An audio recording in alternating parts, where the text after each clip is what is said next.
Donc, c'est au Théâtre des Dons qu'on a rendez-vous aujourd'hui avec Cilia Cimino. Bonjour. Bonjour Cilia. Vous êtes avec votre compagnie, la compagnie intérieure, en résidence, en finition, on va dire, en résidence de finition. Je ne sais pas si on peut vraiment dire ça Oui, comme je ça. l'appelle la dernière ligne droite. La dernière ligne droite avant la présentation au public de Être et ne pas être, qui se passera le week-end du 6 et du 7 avril au Théâtre du Balcon, vendredi et samedi prochain à À 20 20 heures. heures. Être et ne pas être est un ensemble choral qui est formé de 7 comédiens. Oui. Alors on va parler de tout ça. Donc 7 comédiens qui sont issus du Conservatoire à rayonnement régional d'Avignon. Oui. 7 et ça fait 2 ans qu'ils sont du coup comédiens. Diplômée. Et oui, Et du coup dans le monde du métier, on va dire. et comment s'est passé en fait entre parenthèses, entre guillemets, on va dire le recrutement. Oui. Enfin, est-ce qu'il y a eu des auditions et pourquoi ces sept personnes? Oui, alors. Donc, j'enseigne au conservatoire depuis maintenant 7 ans en tant qu'intervenante extérieure, mais assez présente. Donc, j'ai pendant, disons, cette promotion-là, je l'ai eue en cours pendant 3 ans. Donc pendant 3 ans, ils ont expérimenté avec moi la théâtralité du mouvement. Donc c'est ce que j'enseigne d'une façon itinérante en dehors de ce conservatoire. Je voyage beaucoup. Et donc ils ont travaillé avec moi, ils ont été formés pendant 3 ans, puisque l'enseignement théâtral est complètement différent, en quelque sorte. On ne prend pas autant en compte le, voilà, le corps et la dramaturgie du geste et aussi donc pour moi l'implication du corps de l'acteur dans le jeu. Bien sûr, oui. C'est l'italien. Donc à l'issue enfin il y a 2 ans, donc en octobre 2016, j'ai décidé de me mettre réellement à travailler sur le développement de mon projet de compagnie qui existe depuis 2003, mais Oui, voilà, parce que je voulais, oui, c'est voilà, ça. qui était un peu intermittente puisque j'ai beaucoup travaillé en tant qu'interprète avec le Théâtre du Mouvement à Paris de Yves Marc et Claire Egen, je précise parce qu'il y en a plusieurs. Et étant tout le temps en voyage et avec beaucoup de choses, et la pédagogie également, la dernière roue du char, c'est toujours toi. Donc là, j'ai vraiment fait un choix de me mettre à travailler, de créer un lieu pour moi. Voilà. Et j'ai eu un souhait très fort d'avoir un groupe sur scène, à mettre en scène. Voilà, en tout cas, de créer une situation d'équipe. Puisque les créations d'avant, c'était des solos, des duos, tu imagines. Voilà. Donc évidemment, ayant créé un lien très très fort avec mes élèves, j'ai senti de pousser plus loin parce qu'au conservatoire, je travaillais de façon, dans une partie pédagogique, mais il y a toujours une partie créative puisqu'on fait des présentations de trimestre, on montre le travail. Et du coup, j'ai pu expérimenter des micro-mises en scène avec chaque groupe tous les ans. Et ça m'a extrêmement inspirée. Ben oui. Ces jeunes qui sont absolument disponibles et curieux, et c'est l'âge idéal pour moi, Bien sûr. cette jeunesse-là. Et c'est un endroit où, voilà, pour moi, très sensible. Donc je me suis dit, cherche là-dedans ce groupe. Et j'ai lancé un atelier de recherche de 4 jours au théâtre de Loul, qui nous a accueillis. C'est le premier théâtre qui nous a accueillis, qu'on remercie fortement, où on a passé pas mal de temps à chercher, voilà, et où j'ai remis en jeu tout le matériel qui est intéressant pour moi sur le sujet à venir éventuellement, mais pas seulement, aussi quel est mon travail propre et comment j'aborde, voilà, comment je mène un groupe. Tout à fait, oui. Voilà. Donc pour moi, c'est aussi une première grosse expérience. Effectivement. Je me trouvais face à un projet, voilà. On explique, chacun entre sur le plateau en sous-vêtements. Oui. Il y a des habits devant chaque personne. Et en fait, c'est des situations que chacun va éprouver. Oui. Une rencontre intérieure peut-être avec son soi profond. Oui, exact.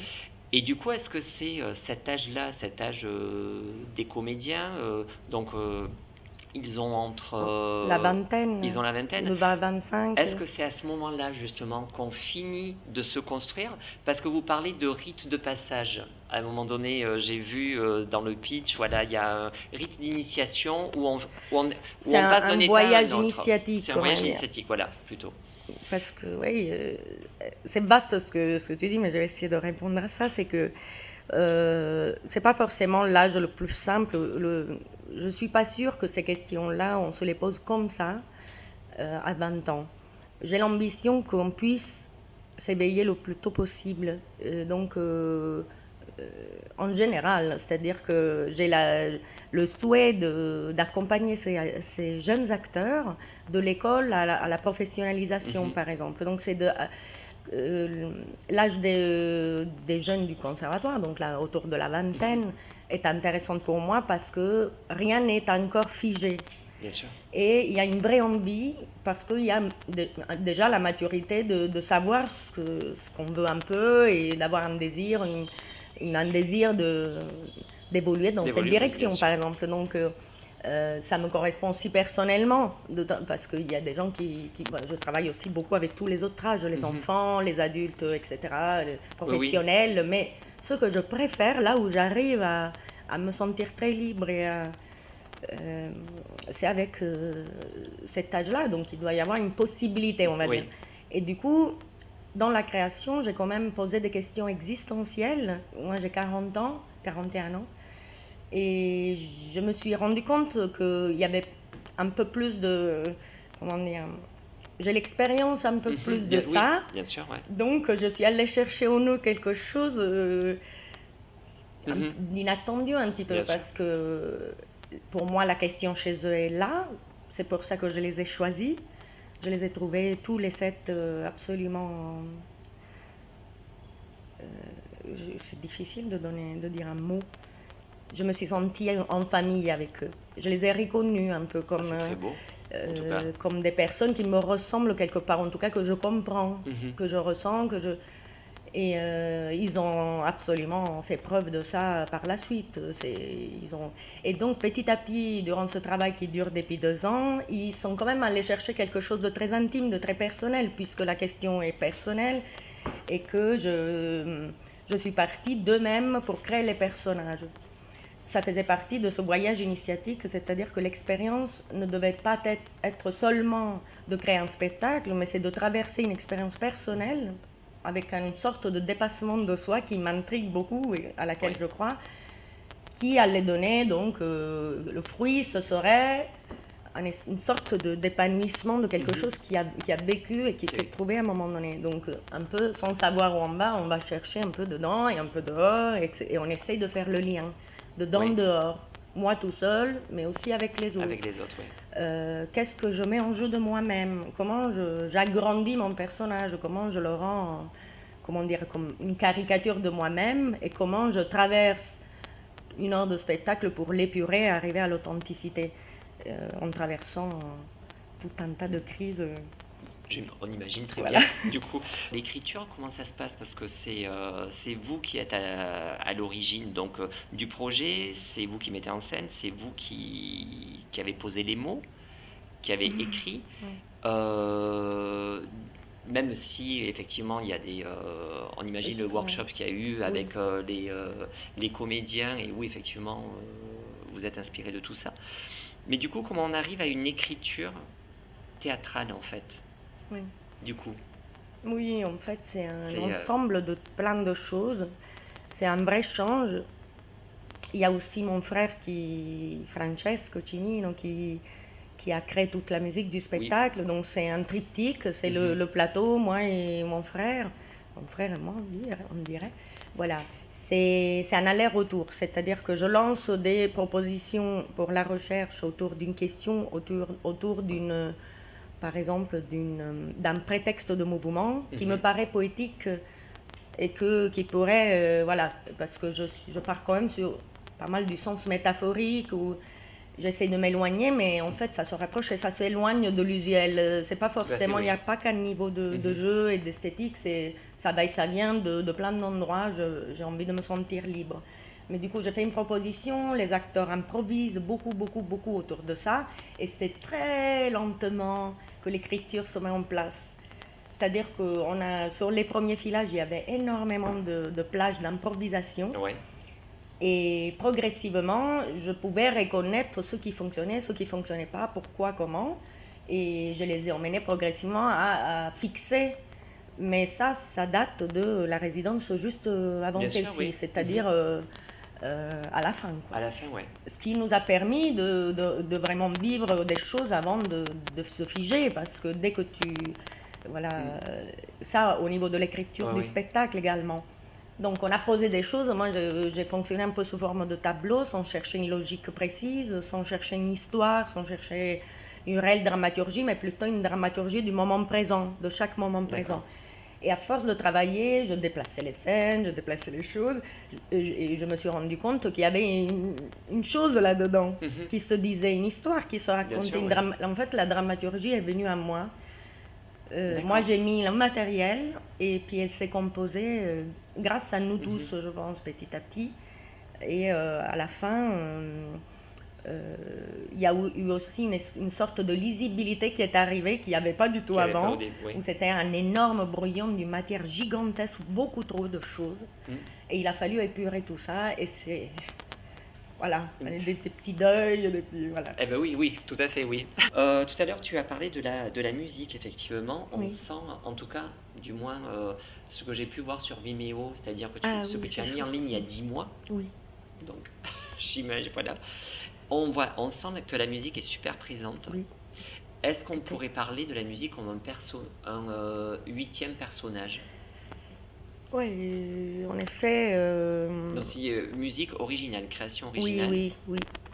En effet, c'est un personnage en soi parce que, comme tu dis, ça prend de la place, la musique. Donc, c'est assez délicat de créer ce rapport musique-image quand le corps des acteurs est si expressif. Ça fait vite un doublon de choses, trop d'informations. Donc c'est ce que je suis encore en train de chercher en ce moment. Donc par rapport à ce que tu as vu sur Vimeo, on a énormément évolué, totalement. C'est pas le même spectacle, on va dire. Oui. Et je me suis retrouvée extrêmement épurée et en fait me suis rendu compte au fur et à mesure que les acteurs mûrissaient et donc s'octroyer enfin de prendre cet espace de silence possible, et ben, j'ai pu accepter de laisser du silence, comme si j'attendais qu'ils remplacent ce que la musique aurait pu venir combler comme trou, par exemple, tu vois, dans l'évolution. Donc ça, c'est une chose. Et puis du coup, comme ils ont commencé réellement à être riches dans ce silence, et ben, j'ai plus la nécessité vraiment d'avoir la musique qu'on double derrière. Donc ça me fait plaisir. Oui. De l'autre côté, il y a une vraie création musicale qui a été pour mon frère. Lui, il s'est inspiré parce que on passe chaque personnage à un moment, une histoire, une crise. Chacun vit une crise que les autres regardent. En tout cas, voilà, je te raconterai le spectacle après, mais du coup, lui, il s'est inspiré de chaque personne pour créer une musique dédiée. D'accord. Ce qui fait qu'il y a beaucoup de choses différentes, je dirais. Bien sûr, oui. Où parfois la musique est en plage, moi je dis en vacances, mais derrière, en support, etc. Support, oui. Parfois il s'exprime réellement et ça rajoute une intention à la scène. Soit ça renforce, on va dire, un peu ce qui est en train de se raconter, en quelque sorte. Donc lui aussi, comme moi, a fait des choses différentes parce que pour nous, c'est une expérience de recherche. Tu vois, absolument, oui. Je pense que ça sera plus facile plus tard de savoir à l'avance dans quel univers on va aller, mais là, on avait besoin chacun de tout sortir de nous. Oui. Il y a beaucoup de nous, de désirs, de choses qu'on a rêvé, essayé, cherché, machin, et on a tout mis ensemble. Donc peut-être que on va voir si à la première, si tout ça c'est bien rencontré, bien équilibré. C'est ce qu'on est en train de peaufiner en ce moment. La musique, elle arrive quand, pourquoi, qu'est-ce que ça raconte, encore et encore et encore, je pense, jusqu'à la fin. Il y a aussi cette affiche qu'on peut croiser dans Avignon qui est de couleur rouge. C'est ça? Oui, Hein, c'est bien la couleur que j'ai vue ce matin à plusieurs rouge reprises. vermillon. Voilà, rouge vermillon et qui est le profil d'une personne, enfin une personne qui se présente de profil avec un livre ouvert et qui se cache à l'intérieur, qui cache son visage dans ce livre. Oui. Pourquoi ce visuel? Donc, Qu'est-ce que ça raconte pour la metteur en scène ouais. et pour que tu es? Et pour la personne qui a écrit la pièce, du coup, qui porte le projet? Pour moi, ça raconte le titre. J'aime que ces images racontent à chacun quelque chose de différent. Je ne veux pas du tout définir rien si possible. Se dire que tout est possible toujours et qu'on fait des choix, par exemple, ou les choix s'imposent, ou on n'est pas forcément volontaire dans les choix. Des fois, il y a des choses qui arrivent. Et cette photo est un peu ça. C'est une métaphore de, de l'être et de ne pas être, dans le sens où elle est là, elle est présente. Il y a comme un écran vis-à-vis du monde avec ce Oui. livre. Et elle a son propre univers dans ce livre là-dedans, comme si c'était sa maison, là où elle se rassure. Moi, je peux continuer à parler comme ça pendant des Ouais. heures. Ça pourrait être une peur d'affronter le Ouais. regard de l'autre. Ça pourrait être, tu vois, on peut continuer. Ah ouais. Hein. Mais ça me suscite cet entre-deux. Mhm. Et il y a plein d'autres photos qui faisaient l'affaire, Ouais. donc qui suscitaient ces deux espaces en fait. Je crois que c'est ça qu'il y a dans la photo. Il y a deux choses. Il y a deux Elle est choses, là, ouais. mais on ne la voit pas. Mhm. Elle se cache. Il y a d'autres photos où on voit un personnage qui voudrait rentrer par une porte, mais qui est entre deux, par exemple. Il y a une Oui. dualité, voilà, Mhm. une dualité en soi. C'est ça que je pense on peut remarquer dans les figures du spectacle et dans les photos. Et dans les photos et dans Et l'affiche. ça symbolise un peu ça. Même non, vu qu'on est encore en mars, donc on va dire ce mois-ci. Tu étais au Golovin pour un mardi. Oui. Oui. Et donc c'est une expérience, je présume que tu avais déjà animé des mardifs. Et cette expérience, en fait, elle touche profondément toutes les personnes qui s'y risquent. Alors, je ne sais pas si le verbe risquer est approprié. En tout cas, qui éprouvent, voilà, ces rencontres-là. Et donc, pour toi, en fait, tu vis ces moments comment? Je suis émue. Oui, J'aime je ça. vois. J'aime ça, ces moments. Je voulais pas te faire pleurer. Non. Parce que j'y pense, je repense à ces gens qui étaient là mardi. Je pense, en fait, je rencontre toutes sortes de personnes dans mon parcours, dans mon travail. Et pour moi, tout le monde peut danser, être dans cette histoire. Et donc, effectivement, je voyage au milieu de toutes sortes de publics, dans le socioculturel, dans les quartiers, à Paris chez les professionnels, au Mardif, avec des enfants comme ci, comme ça. Le monde. Et donc, évidemment, ça me touche. Enfin, évidemment, ça me touche, oui, parce que je le fais. Oui, oui. Et le Mardif est vraiment un moment particulier où ça nous aide d'être au moment présent. Moi, ça m'aide d'être au moment présent parce que on ne peut pas arriver avec une proposition toute faite et il faut vraiment. Je sens qu'il faut que je m'adapte constamment à ce que le groupe arrive à prendre. Donc, je vais faire une proposition. Je vois que le résultat est autre que ce que j'attendais, mettons. Et je vais essayer de voir qu'est-ce qui est intéressant de ce que eux proposent pour les emmener plus loin là-dedans, par exemple. Donc, c'est un pas après l'autre. Et ce que j'ai trouvé formidable, les deux fois, c'est que ces personnes ont une joie du moment très forte. Donc, il y a un partage d'émotions. Ça ne se passe pas comme un cours habituel où les gens se taisent. Ils dansent dans le silence, font ce qu'ils ont à faire. C'est vivant, c'est humain. Et les gens acceptent de se mettre en contact alors qu'ils ne se connaissent pas, Oui, de se ce qui est toucher, énorme, de danser ensemble. Donc c'est une vraie grande découverte, je pense, pour eux et pour moi, hein, parce que je crois que ça soit au Mardif ou ailleurs, je n'arrive jamais sûre de moi. C'est-à-dire, je ne sais jamais comment ça va se passer, je ne sais jamais comment je vais être au feeling avec ça et j'improvise beaucoup. J'ai un matériel qui est stocké au moi. Et en Oui. fonction de la personne que j'ai devant moi, je vais essayer d'aller chercher le truc qu'il faut.